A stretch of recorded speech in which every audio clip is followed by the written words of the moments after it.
rédaction. La République centrafricaine s'incline face au Gabon 2-0. C'est le score de la rencontre tenue cet après-midi au stade de Franceville. Une visite d'inspection du pont d'Andem situé à son 10 km de Libreville a eu lieu ce matin en présence des équipes des travaux publics, des transports et des eaux et forêts. Il faut trouver des solutions rapidement pour éviter le pire. Assemblée constituante et référendum, deux notions à découvrir dans ce journal. Voilà pour les titres, le développement dans un instant.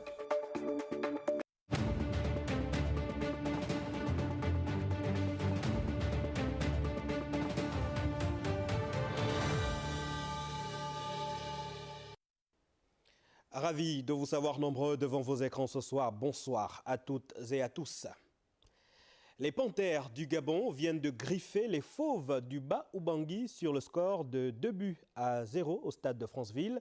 Une victoire qui relance l'équipe gabonaise dans cette poule B après la première et deuxième journée des éliminatoires de la CAN 2025. Vous suivrez le résumé du match dans ce journal. Le gouvernement de la transition était en réunion ce matin en conseil interministériel. Les travaux ont permis d'examiner 5 projets de textes législatifs et réglementaires dans le projet de texte portant organisation du service militaire obligatoire. Patrick Simangoy, Rodrigue Simangoy, Janto Aguero Goncho. Ce conseil interministériel qu'a présidé ce mardi 10 septembre 2024, le Premier ministre, chef du gouvernement de la transition, Raymond Ndongsima, a inauguré la deuxième année de la gouvernance publique sous le Comité pour la transition et la restauration des institutions, le CTRI, piloté de main de maître par le général de brigade Brice Clotaire Oligui-Nguema. Les 12 mois écoulés ont été riches d'enseignements. 131 réalisations ont été menées par le CTRI et le gouvernement dans 17 secteurs depuis le coup de libération du 30 août 2023. Dans le domaine du pétrole, on note le rachat historique d'Assala Énergie par l'État gabonais qui a marqué une étape clé dans le renforcement de la souveraineté énergétique du pays. Dans le domaine de l'éducation, il y a eu le rétablissement de la bourse scolaire après 7 ans de suspension. Dans le domaine des infrastructures, le nouveau pouvoir a rénové plus de 600 km de routes ayant considérablement amélioré l'accessibilité et la mobilité des personnes et des marchandises à travers le Gabon. Dans le domaine de la communication, pour ne citer que ces secteurs-là, une augmentation de 373 millions a été enregistrée au titre de la subvention à la presse, passant de 127 millions à 500 millions de francs CFA, permettant de soutenir la diversité de l'information en améliorant la qualité des contenus médiatiques. Le gouvernement de la transition, qui continue de s'activer à son rythme pour offrir aux Gabonaises et aux Gabonais des meilleures conditions de vie, a examiné ce 10 septembre 5 projets de textes législatifs et réglementaires, dont 3 projets de décret, un projet d'ordonnance et un projet de loi. De ceux-ci, on retient le projet de décret portant organisation du service militaire obligatoire en République gabonaise. Les dossiers passés à l'examen ce jour seront soumis à la très haute attention du président de la transition, chef de l'État, lors du prochain Conseil des ministres. Le Premier ministre et les ministres de l'Énergie et de l'Économie sur le site du barrage hydroélectrique de Kingele-Aval constataient l'avancement des travaux du chantier. Balbin Tsamova, Francis Ifunda, Peter Manfumbi Mwandimou. C'est un site complètement en transformation que le Premier ministre Raymond Ndongsima a visité ce mardi. Le chantier connaît une accélération à la grande satisfaction de la délégation gouvernementale. Je sais que ce sont des travaux difficiles au départ parce que, comme l'a expliqué l'ingénieur, il faut réunir certaines conditions techniques et tant qu'on ne les a pas réunies, on ne peut pas avancer plus vite. Je pense que des retards ou si on observe que peut-être ça ne va pas à la vitesse qu'on voudrait, sont justifiés par les problèmes de sécurité des conditions de sécurité dans l'installation même qu'il faut réunir pour qu'on soit sûr que l'ouvrage qu'on va avoir est un bon ouvrage. Et donc ce que je vois, je ne suis pas un ingénieur, mais ce que je vois me fait plaisir. fruit d'un partenariat public-privé entre le groupe Assona Énergie, Meridiam et l'État gabonais représenté par Gabon Power Company. La construction du barrage hydroélectrique de Kinguélé-Aval répond à une demande électrique domestique et industrielle de plus en plus forte dans le Grand Libreville. Le fait d'avoir ce barrage viendra augmenter la croissance, la production générale du pays. Ce ne sera pas suffisant, il en faudra un autre. Mais pour l'instant, on marche en faisant un pas après un autre. D'une capacité de 35 MW, la centrale hydroélectrique de Kinguélé-Aval sera connectée au réseau électrique de Kinguélé et Chimbéli. Elle produira 205 GWh par an et aura 3 turbines. Quelle est l'opinion des compatriotes face à un retour à la normale concernant l'électricité? Voici quelques réactions recueillies par Andy Tungui et Michel John Boudéan Lendoy. C'est quoi votre vœu, votre souhait? Non, c'est que tout revienne à la normale, tout simplement. Voilà. Autre chose? Non, rien du tout. Que tout revienne à la normale, c'est tout. Pour dire vrai, il faudrait que le président prenne les choses en main. Parce que la SCG nous fatigue et pour ça, on n'en veut plus. On n'en veut plus de coupures. Mon souhait, c'est que les choses puissent avancer. Comme tout autre Gabonais souhaite toujours, on veut l'évolution du pays, on veut que les choses puissent avancer, on ne veut plus que les choses reviennent comme avant. Je ne veux plus qu'il y ait encore des coupures. Ah, mais si le Premier ministre a été visiter la centrale, c'est dans l'intention de remédier à ce problème de délestage. Donc il va de soi qu'on soit content, ça va aller. Mais cette situation, que ça cesse et que nous ayons maintenant l'électricité à plein temps. On est heureux que le Premier ministre puisse visiter la centrale et que les délestages puissent cesser dans Libreville. On est avec la transition. Pour le moment, c'est tout ce qu'on peut dire. Personnellement, mon souhait, si on peut avoir un concurrent, en un mot, parce que quand il y a de la concurrence, il y a de l'excellence, il y a un mieux à faire. Mais quand on est seul, il y a du n'importe quoi, il y a du foufou en un mot. Donc nous souhaiterons que nous ayons une concurrence. Qu'on laisse tout simplement la tenue continuer à faire son travail, je crois qu'avec la tenue tout marche et tout va très vite. Dans un pays comme le Gabon, avoir une seule entreprise comme la SCG produit du courant dans tout le Gabon, ça ne peut pas marcher. Il faut la concurrence. Lorsque là, il y a la concurrence, les choses iront mieux. Ben que ça s'arrête, c'est tout. La même chose pour vous? Ben c'est pareil, hein? C'est quand même difficile de vivre dans ces conditions-là, mais bon, on espère que Dame SCG et le gouvernement sont en train de travailler là-dessus, c'est tout. S'il vous plaît, avec tout le respect. À vos prières. Voilà. Mon souhait, c'est simplement qu'on recommence à avoir l'eau et le courant comme à l'époque. Déjà à l'époque, c'était compliqué, donc s'il faut nous empirer la situation, c'est pas intéressant. Donc je souhaite véritablement. Ce ne serait pas une piste à explorer? Oui, pourquoi pas, mais on est au Gabon. J'attends de voir ça commencer avant d'espérer. Voilà, quelques avis divers et variés. Vivement un retour à la normale. Merci à Andy Tungui pour cette promptitude. C'est un micro-trottoir qui a été réalisé à 19h55. Le pont Cétrague, situé à Andem au PK 70, se dégrade chaque jour. L'infrastructure subit des chocs occasionnés par des grumiers et autres poids lourds, une situation qui a interpellé les techniciens du ministère des Travaux publics, des Eaux et Forêts et des Transports qui étaient tous visités avec Cyril Ngaleko et Michel John Boudéan Lendoy. Regardons. C'est une mission conjointe composée essentiellement des techniciens des ministères des Travaux publics, des Eaux et Forêts et des Transports, accompagnés des agents de l'Autorité de régulation et des transports ferroviaires, de la CETRAG et de la Société autoroutière du Gabon. La mission conduite par le conseiller en communication du ministre des Travaux publics vise à mener une inspection visuelle détaillée de cet ouvrage construit depuis 1978 qui subit des impacts à chaque passage des grumiers et des transports d'agrégats dont les charges sont hors normes, commises par les autorités de la transition, soucieuses de la protection du patrimoine routier national. La visite, effectuée par les techniciens des ministères concernés par la question, donne les premiers éléments impératifs à respecter pour mieux protéger cet ouvrage qui surplombe la route nationale 1, soit 4,5 mètres de hauteur pour les chargements des grumiers et autres mastodontes. Même si visiblement l'on a constaté un dénudement des armatures sur certains points de la retombée de la poutre, l'ouvrage ne court pas de risque d'effondrement pour l'instant. En revanche, certaines mesures doivent être prises de façon urgente pour que le pire n'arrive. s'assurer que tous les gros porteurs puissent limiter la hauteur de leur chargement à 4,00 m et de s'assurer qu'à travers le ministère des Transports, que l'ouvrage soit signalé à l'entrée et à la sortie.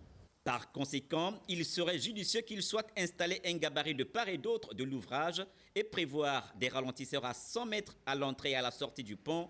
Une descente des membres du gouvernement est attendue sous peu sur cette infrastructure qui contient également la voie ferrée.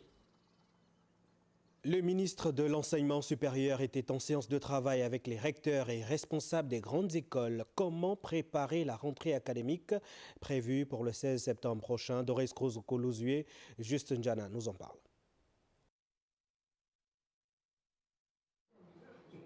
Rencontre tripartite, administration de tutelle, Agence nationale des bourses du Gabon, Centre national des œuvres universitaires, pour fixer le cap sur le fonctionnement des différentes universités et grandes écoles, sur le plan académique et financier cette année. S'agissant de l'orientation des étudiants, ils ont chacun fait état de ce que les quotas d'étudiants attendus sont à ce jour respectés. Les calendriers académiques ont également été élaborés et vont se tenir tout au long de cette semaine les conseils des classes, les conseils d'établissement en vue à la fois de diffuser, de partager ce calendrier académique, mais également pour certains renforcements de compétences. Le patron de l'enseignement supérieur a réaffirmé l'engagement des hautes autorités de la République de maintenir les nouvelles offres de formation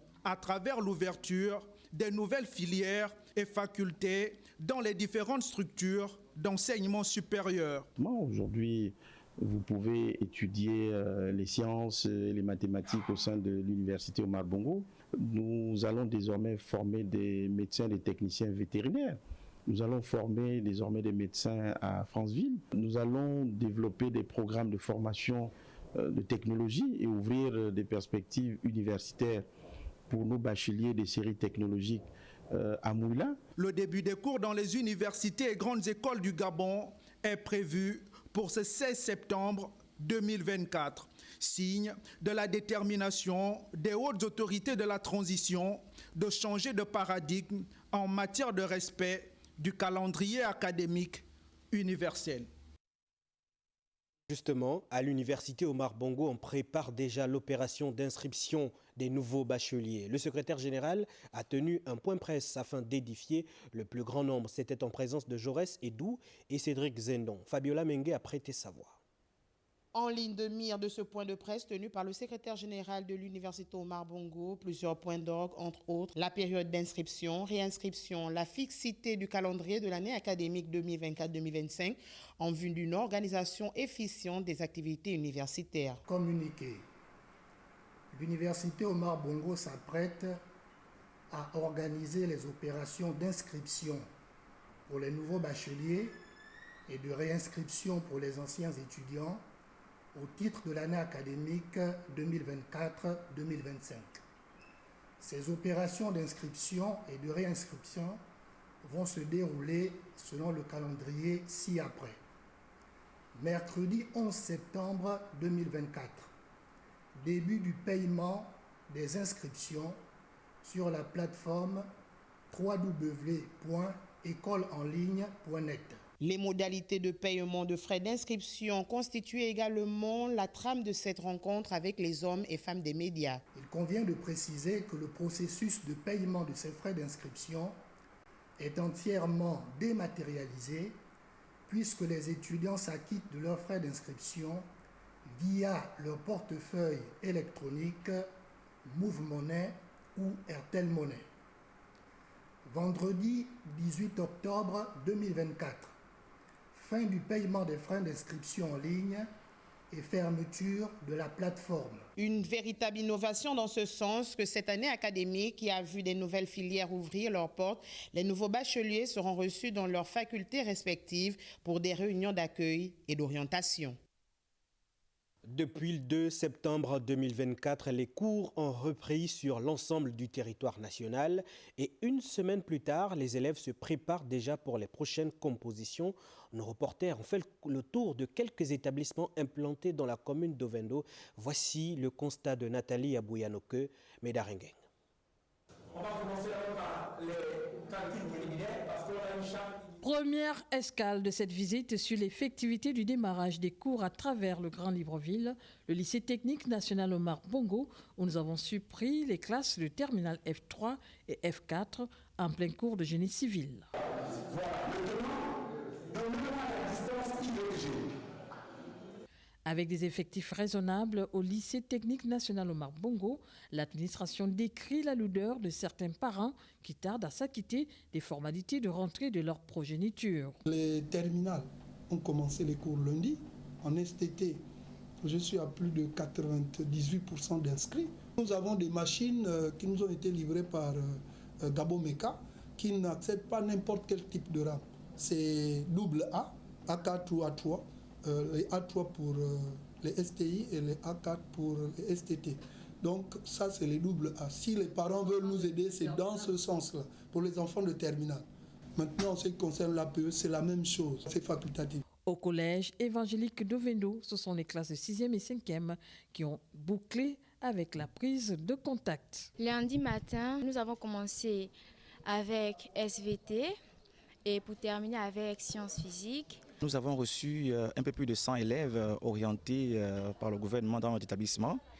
Tous ceux qui ont été envoyés par l'État ne payent aucun frais, ne payent rien pour la scolarité. Donc la scolarité est gratuite pour tous les enfants qui ont été orientés par le gouvernement. Lors de notre passage dans les établissements, l'absence à leur poste de travail de plusieurs enseignants était consécutive à leur admission au concours interne de l'ENS et de l'ENSET. La place de la Concorde dans la capitale économique gabonaise a prêté son cadre à la cérémonie de distribution des kits scolaires à plus de 2000 enfants, dont effectuée par la plateforme Le Renouveau du Gabon et ses partenaires. Rodney Mayoulou, Christelle Sam, nos correspondants permanents. Ils sont plus de 2000 enfants du département de Benjé et de la commune de Port-Gentil à profiter de la politique sociale de la plateforme Le Renouveau du Gabon et ses partenaires en cette période de rentrée académique. De la première à la 5e année, chaque élève reçoit un kit scolaire. Le geste à fort impact social suscite la gratitude aussi bien des bénéficiaires que des parents. Oui, je suis très contente et heureuse. Je remercie beaucoup au président de la République, Brice Clotaire Olingi Nguema, et le président de Gabon Espoir, M. Sachouné Obama, pour nous aider pour cette année parce que il y a beaucoup aujourd'hui qui ne travaillent pas, qui n'ont pas de moyens pour s'occuper de leurs enfants. Merci encore au président de Gabon Espoir parce que c'est une joie pour moi et c'est une joie à tous les enfants qui ont eu des kits. Par cette action, le Renouveau du Gabon et ses partenaires veulent soutenir la politique impulsée au sommet de l'État en matière d'éducation. Nous avons décidé ce jour, tel que nous l'avons fait par le passé, mais cette fois-ci avec et sous le contrôle de l'association LRG, le Renouveau du Gabon, avec ses partenaires que sont Gabon Espoir, Réveil départemental, 2R, et un certain nombre d'autres alliés à procéder à la distribution de kits scolaires à nos élèves du département de Benjé et à ceux de la commune de Port-Gentil. Nous voulons suivre les orientations qui ont été données par le CTRI avec à sa tête le général Brice Clotaire Oligui pour soutenir la jeunesse gabonaise, l'encourager également à résolument se remettre à l'école. Parce que nous savons également que l'éducation, c'est le meilleur investissement qu'un parent, qu'une nation puisse faire vis-à-vis de ses enfants. Les bénéficiaires ont fait la promesse de ramener des résultats, ce qui motivera la pérennité de cette initiative qui devra faire école. Abrite depuis hier un séminaire de renforcement des capacités à l'endroit des journalistes des médias gabonais.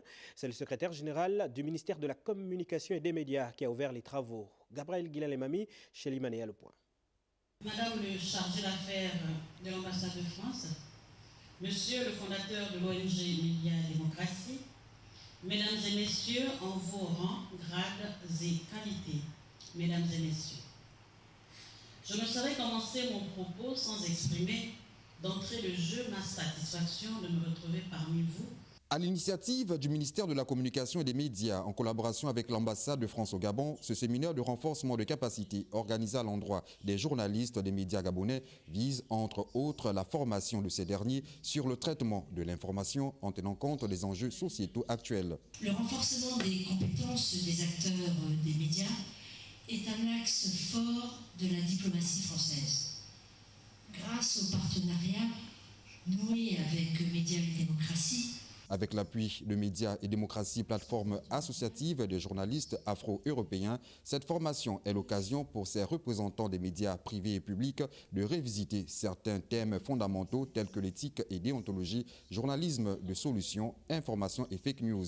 Des thèmes hautement évocateurs qui permettent aux journalistes de mieux faire leur travail et de fournir des efforts pour redorer les blasons de leurs différents médias. À l'avenir, nous espérons aussi participer à l'organisation de nouveaux cycles de formation perfectionnement au Gabon et de conférences-débats à l'Institut français, comme nous l'avons déjà fait en 2022, notamment sur le thème des fake news. Le dit séminaire, qui se tiendra jusqu'au 20 septembre prochain, permettra sûrement de remettre à niveau ces journalistes, lesquels ont toujours émis le vœu que ce genre d'initiative soit perpétuel. Allons à Kinshasa, en République démocratique du Congo. Le Gabon prend part au 50e anniversaire du programme élargi de vaccination lancé par l'Organisation mondiale de la santé. Plusieurs ateliers ont précédé l'ouverture officielle.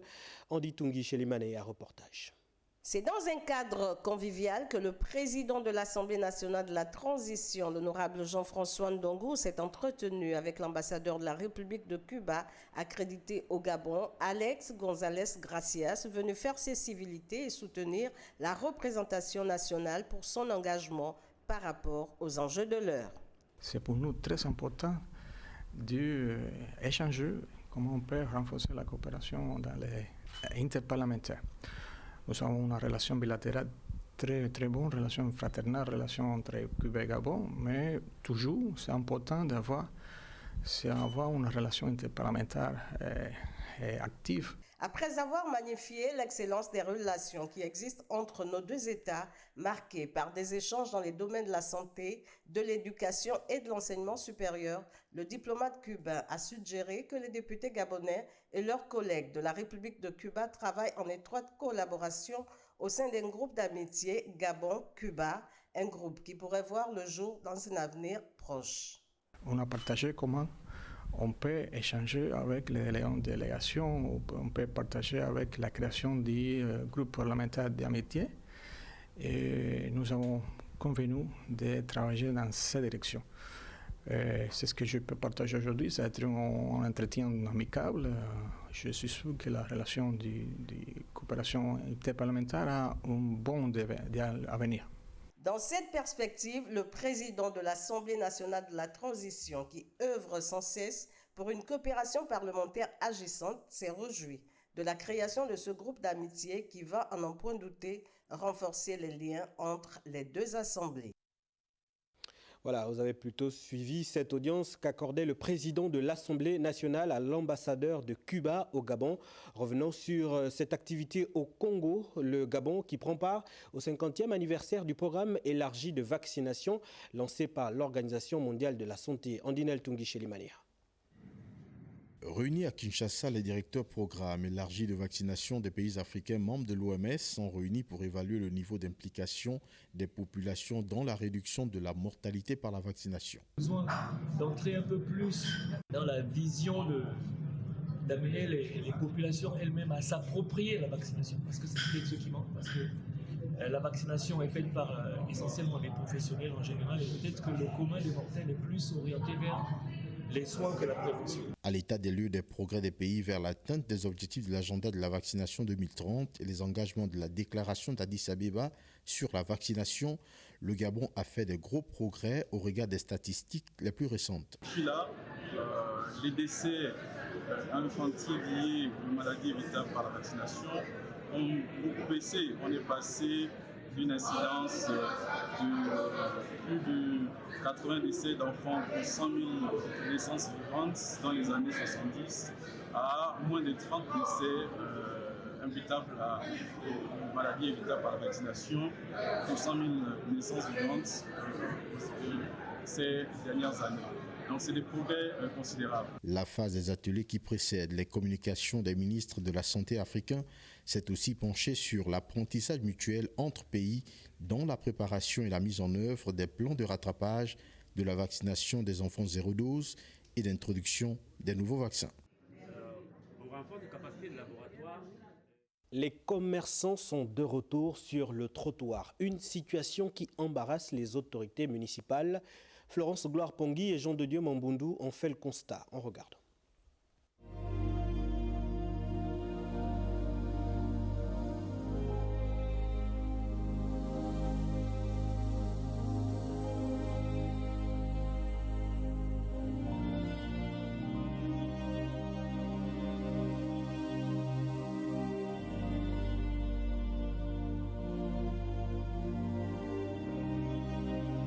Moi, je vends les babouches et les sacs. Mais là où on veut nous imposer, là, c'est pas vraiment en tout cas bon. Regarde d'abord les conditions. En cas où il y a la coupure, même que 50 personnes ne peuvent pas aller, il n'a qu'à ouvrir tout ça là pour que les passants voient que non, ici, il y a le marché. Pourquoi? Vous voulez que nous, on mette ici 60 000, 90 000. On gagne combien par mois? Situation similaire à hauteur de l'échangeur de Nzérian, où les raisons avancées gravitent autour de l'insuffisance des étals au marché du 6e arrondissement. On veut un vrai marché, là on pourra être à l'aise. C'est vrai qu'ici, là, c'est pas sécurisant, mais c'est parce qu'on n'a pas le choix qu'on reste là. À l'intérieur, il n'y a même pas d'espace, là on peut bien s'installer. Selon moi, c'est la volonté des autorités.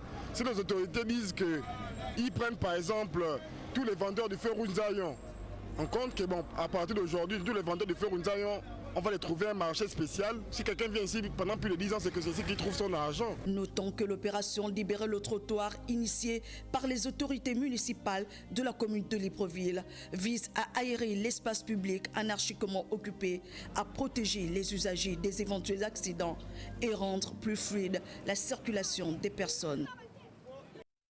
La municipalité a le devoir de maintenir l'ordre urbain et promouvoir le civisme au sein de la communauté. Le constat de l'opinion est amer. La restauration de l'ordre urbain n'a pas atteint les objectifs escomptés. Les vendeurs de rue sont de retour. Comment mettre fin à cette anarchie? Eric Ndiengi Mbadinga Mwanjok et Rodolphe Yelenve nous. Dans la poursuite de ces rencontres avec les dignitaires du pays, le vice-président de la transition était le week-end écoulé dans le 6e arrondissement de Libreville. L'échange avec les notables portait essentiellement sur la tenue prochaine du référendum. Oumou Patricia Ouermi, Honorine Tigui Mukunji. Après le département de la Noya, qui a constitué la première étape de sa tournée dans la province de l'Estuaire, le vice-président de la transition, Joseph Owondobert, s'est rendu dans le 6e arrondissement de Libreville afin de communier avec les sages, les notables et les responsables de l'administration. Cadre des discussions, la mairie du 10 arrondissement. Kombi Moussunda, représentant du collectif des chefs de quartier, a ainsi introduit les échanges conformément à nos us et coutumes. Nous sommes inquiets de votre présence en pareille circonstance parmi nous. Mais notre espoir de soulagement proviendrait de tous ceux qui se trouvent dans votre judiciaire. Dans la poursuite des communications, le vice-président de la transition, Joseph Owondobert, a souligné qu'il a entrepris depuis un certain temps des rencontres avec les sages et les notables, des rencontres l'ayant conduit à échanger avec les personnalités intégrant ces statuts, dans le seul objectif de véhiculer des messages de paix, d'unité, d'accompagner le président de la République, Brice Clotaire Oligui Nguema, dans sa vision et son ambition, le développement du Gabon, non sans évoquer les réalisations à son actif en seulement un an de transition. Plus loin, Joseph Owondobert a annoncé la tenue très prochaine du référendum dans notre pays, tournant décisif de notre histoire. Aujourd'hui, nous devons nous préparer à ce grand moment, cette grande mission qui engagera nos enfants et petits-enfants. En bref, dialogue national inclusif, ne l'oublions pas, a accompli sa part de travail. Le comité constitutionnel national a procédé à la mise en forme des conclusions que j'évoquais tout à l'heure. Le Parlement s'y penche pour sa part. Et nous, que devons-nous faire dans cet intervalle? Nous assurer que nous disposons bien d'une pièce d'identité valide. le moment venu, vérifier que nous sommes bien enrôlés sur les listes électorales. Viendra, in fine, le moment où nous disposerons du texte intérieur de la Constitution de la République et serons informés in extenso du calendrier électoral.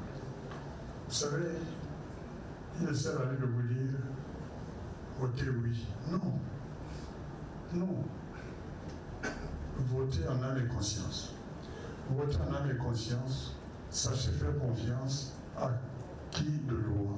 La rencontre fut un véritable moment d'échange à bâton rompu avec l'ensemble des forces vives du 6e arrondissement. Chefs de quartier, notables, cadres, personnes vivant avec un handicap, les femmes et les jeunes, chacun sans langue de bois, a exprimé ses attentes du Gabon nouveau. Et puis, l'acteur politique Karim Ndiengui, resté longtemps silencieux, était face aux médias à la faveur d'une déclaration politique au cours de laquelle il appelle à voter oui au référendum. Arnaud Babekong, Thierry Alomondaka. En référence au père de notre modèle démocratique, dit consensuel, le président de la transition, président de la République, chef de l'État, son Excellence, le général de brigade Brice Clotaire Oligui Nguema, en digne héritier de ses dévanciers, prône l'inclusivité en cette période de transition. L'occasion du référendum à venir nous oblige, tous et chacun, à la cohérence dans notre soutien politique et citoyen au président de la République et au CTRI. C'est pourquoi, après avoir eu l'honneur en personne de participer au dialogue national inclusif et dont j'ai pu mesurer la volonté des Gabonais à dessiner une nouvelle architecture institutionnelle, économique, politique et sociale en ligne avec les aspirations, et après avoir pris connaissance de l'esprit du projet constitutionnel à travers ces grandes lignes énoncées récemment par Madame le ministre de la Réforme et des Institutions, je vous annonce solennellement mon soutien en faveur du oui au référendum à venir, et j'invite tous mes soutiens, amis, parents et connaissances, ainsi que l'ensemble des fils et filles du 5e arrondissement à s'engager massivement pour le oui. L'actualité au Gabon, c'est aussi la tenue prochaine de l'Assemblée constituante et le référendum, des notions peu connues du public. Yves Oyono et Justin Njana nous expliquent. Depuis le 30 août 2023, date de la prise du pouvoir du CTRI, l'idée d'un Gabon nouveau alimente les débats, avec pour conséquence l'écriture et l'adoption d'une nouvelle constitution. C'est la loi fondamentale qui régit l'organisation et le fonctionnement des institutions qui président notre pays. Après le dialogue d'Angondje, premier grand rendez-vous républicain sous l'ère Oligui Nguema, les parlementaires font désormais face à l'étude profonde d'un document qui suscite toutes les passions au Gabon. Une constituante est un agrégat d'individus de compétences diverses, ça peut être des juristes, des économistes et tout, qui ont pour rôle de rédiger la constitution du pays. Suite logique, un référendum en terre gabonaise. Le premier référendum que nous l'avons connu en 1958, lorsqu'il a fallu choisir si nous restons dans la communauté franco-africaine ou si nous devenons indépendants. Le deuxième référendum, nous l'avons connu en 1995, après les accords de Paris. Nous voici donc au troisième référendum, donc ce n'est pas nouveau. Il ne faut pas qu'on distrait les Gabonais en leur faisant croire que l'histoire s'écrit tout de suite, alors que nous avons une longue histoire derrière nous. Un référendum, des enjeux. Le mot serait-il bien compris dans l'opinion? C'est de la démocratie directe. On demande au peuple de se prononcer par un oui ou par un non sur des questions d'intérêt national, d'intérêt public, notamment le vote de la loi fondamentale, donc la Constitution. C'est une consultation directe du peuple pour améliorer les régimes politiques. On vous fixera la date pour le vote référendaire, qui est une forme de démocratie directe et qui amènera le peuple à se prononcer. Pour que vive la démocratie participative, la bonne gouvernance, le progrès, la justice et le développement durable. Merci Yves Oyono pour ces précisions. L'Assemblée constituante et le référendum, deux procédures importantes. Quelle est l'opinion des citoyens? Steve Mefan, Richard Moubiwa nous propose ce micro-trottoir. Nous sommes dans une période de transition, ce qui signifie que le pays est géré par des institutions non élues démocratiquement. Pour que le pays ne soit pas stagné, les militaires ont mis en place l'Assemblée constituante qui est en réalité des parlementaires choisis, nommés, pas choisis, nommés par le président de la République et son gouvernement, par des critères qu'eux-mêmes ils peuvent définir ou ils ont définis. C'est ça l'Assemblée constituante. Est-ce que vous, en tant que citoyen, vous pouvez un tout petit peu nous éclairer sur ce terme? Alors, l'Assemblée constituante, à mon sens, est une assemblée qui va permettre de remettre à niveau un peu toutes les institutions que nous avons pu voir jusqu'à aujourd'hui. Le référendum, en fait, c'est une façon pour le président de la transition de vouloir amener les Gabonais à accepter la nouvelle idée qu'il a du pays. Il va falloir que les populations s'amènent à s'exprimer sur le oui ou sur le non, sur ce qui leur sera proposé par ces deux chambres, à savoir le Sénat et l'Assemblée nationale. Il faudrait qu'on ait connaissance, n'est-ce pas, de la nouvelle constitution qui a été mise en place. Et c'est ainsi que les gens vont se lancer, aller voter. Bon, moi personnellement, je ne sais pas, je ne peux pas vous dire si c'est le oui ou non, parce qu'il faudrait que je sache le contenu, n'est-ce pas, de la constitution qui a été nouvellement écrite. On ne peut pas aller voter le oui, on ne sait même pas le contenu, ce qui a été dit à l'intérieur. Steve Mefan a rencontré également Marlène Fabienne Efuntam, qui revient sur les enjeux de l'élaboration et le rôle d'une assemblée constituante. L'Assemblée constituante, c'est donc cette assemblée composée de toutes les forces vives de la nation qui peuvent, il faut le rappeler, s'autoproclamer, ils doivent être pris en compte, qui peuvent naturellement être tirés au sort, qui peuvent tout aussi être désignés. Il y a véritablement intérêt à se poser la question de l'intérêt de ce que nous sommes en train de faire et de ce que nous sommes en train de vivre. Parce que si nous vivons cette période de transition, c'est bien parce que peut-être assez souvent, plusieurs voix ont été ignorées, certains compatriotes ont été condamnés au silence et que l'on a l'opportunité d'enfin ensemble écrire l'histoire de notre pays avec toutes les personnes qui estiment être de contribution à cela. Donc une assemblée constituante, c'est donc ce groupe de personnes, de citoyens qui défendent leur pays au travers de l'expression de leur volonté pour le pays, de leur vision pour le pays et qui vont s'asseoir ensemble pour concevoir les textes qui vont gouverner ce pays-là, qui vont organiser les pouvoirs de ce pays et adopter ensemble ces textes-là. C'est cette assemblée constituante qui justement est légitime à se revendiquer des prérogatives que pourraient avoir notamment les parlementaires dans un ordre institutionnel, au travers desquels les prérogatives législatives. Quand cela engage la vie de tous les Gabonais, il est de bonne loi d'aller naturellement consulter ces Gabonais. Et quand on va consulter ces Gabonais, il faut leur donner la possibilité de savoir sur quoi on les consulte. Parce qu'un référendum, il n'y a pas de débat. Pour cela qu'il est très important, avant d'arriver à cette étape de référendum, de donner le texte par des voies officielles. Et notre charte de la transition ne parle pas des institutions, parle des organes de la transition. Et donc l'organe de la transition, en l'occurrence, allait être la constituante et qui devait travailler, avoir des prérogatives notamment qui sont de l'ordre législatif et permettre justement d'arriver au moment fondateur de la réécriture de l'histoire du Gabon au travers de la proposition d'un texte que cette assemblée assume devant le peuple gabonais et le peuple gabonais de décider finalement de l'adopter ou pas. Et voilà qui est dit. L'Union pour la République à Port-Gentil vient d'enregistrer des nouveaux membres suivant la cérémonie d'installation. C'est dans la ferveur militante que les nouveaux adhérents de l'Union pour la République ont été accueillis par leur nouvelle famille en présence du président fondateur de l'UPR, qui a réussi par sa présence cette cérémonie d'installation.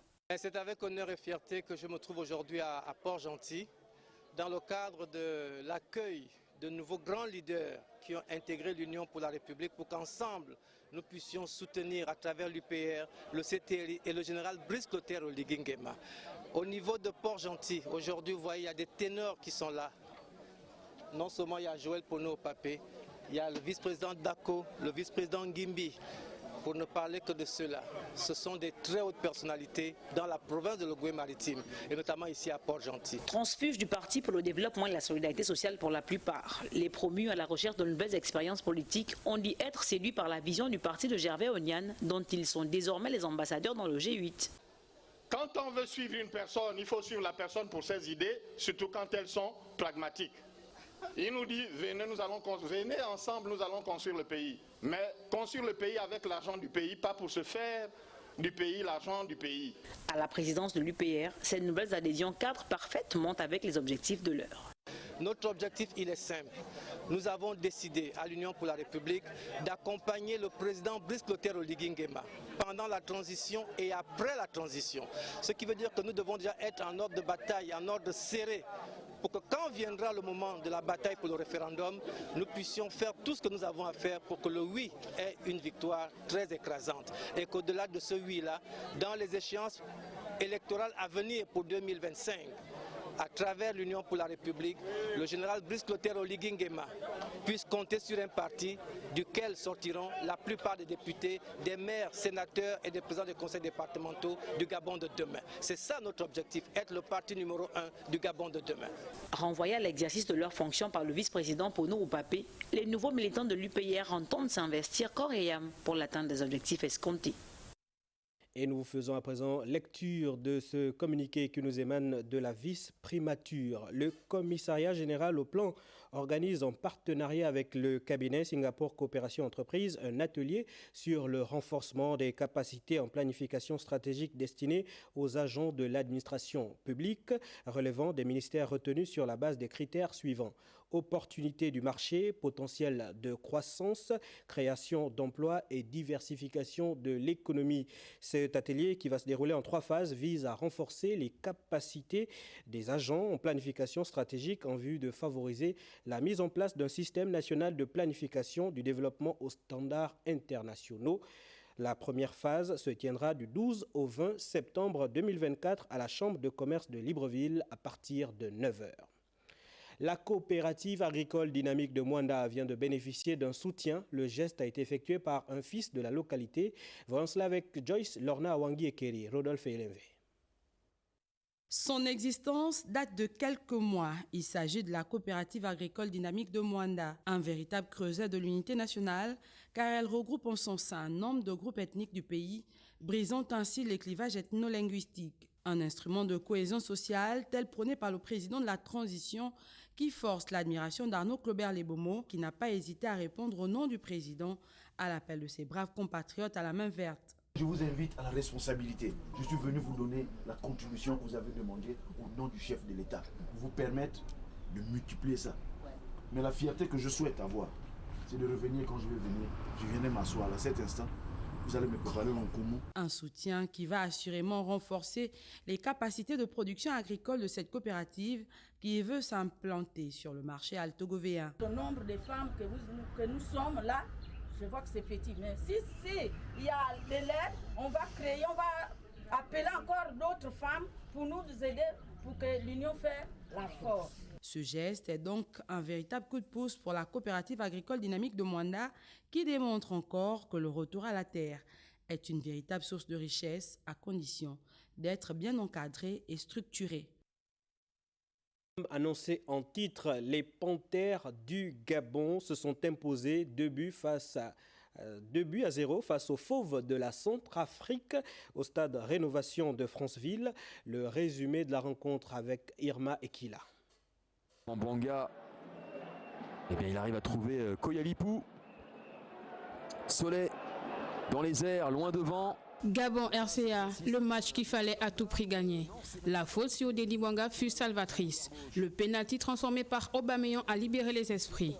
Tirant mieux les temps forts, les Panthères vont dans une combinaison bien menée par Bouanga. En position généreuse va servir Xavi Mabika pour le 2-0. La note aurait pu être plus salée pour les Fauves d'Obezo Bangui si le 3e but d'Aubameyang n'avait pas été annulé pour hors-jeu. Mi-temps, 2-0 pour les Panthères. De retour des vestiaires, pas grand-chose à se mettre sous la dent. Une seconde période mouvementée de part et d'autre, mais sans gravité au marquoir. Le Gabon s'impose sans convaincre dans le jeu.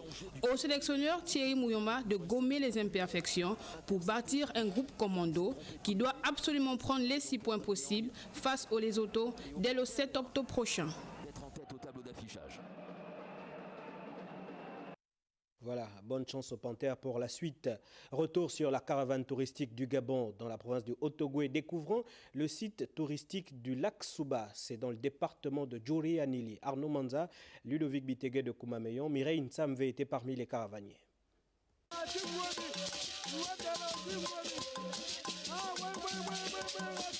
L'animation culturelle se vit à 30 km de Lekoni, sur les eaux du lac Souba. Nous sommes actuellement dans le département de la Djouri-Anili, qui a pour chef-lieu du département Bongoville, plus précisément au niveau du lac Souba, qui est l'une des merveilles, on va dire, touristiques et naturelles que compte la province du Haut-Ogooué. Nous sommes sur, on va dire, une barge, un radeau qui est aujourd'hui un restaurant flottant qui va faire l'attraction du Haut-Ogooué, l'attraction vers ce département pour ce qui concerne le tourisme. Cette dernière étape de la caravane touristique du Gabon dans la deuxième province du pays amène les touristes à découvrir et s'offrir une randonnée sur ces eaux verdâtres en présence du secrétaire général du ministère du Tourisme et certaines autorités locales visiblement bluffées par le paysage. Le ministre du Tourisme, Pascal Ogooué-Siphon, a voulu que nous clôturons ici à Souba avec l'ambiance traditionnelle. Donc vous avez ici le groupe socio-culturel de Souba qui anime, qui met l'ambiance pour les caravaniers. Et vraiment, c'est une très belle caravane. Pour une première, une caravane test, je pense que le pari est gagné. C'est la première fois pour moi sur le lac Souba. C'est juste magnifique. Les gens sont agréables, accueillants. Franchement, je vous recommande de venir. On respire de l'air frais et découvrir cette nature, on est juste émerveillés. Pique-nique et exposition de produits artisanaux pour 3 heures d'ambiance culturelle. C'est une réussite totale, à mon humble avis, pour que ça soit au moins une continuité, que ça ne s'arrête pas seulement là. Et chapeau aux organisateurs. C'est donc une dizaine de sites touristiques visités dans cette province du Haut-Ogooué par des caravaniers amoureux de la nature et de la culture. La fin de ce journal, merci à vous de l'avoir suivi. Retenez ce que disent les sages ce soir. Le destin répondra toujours à celui qui abandonne son prochain en difficulté. À demain 20h.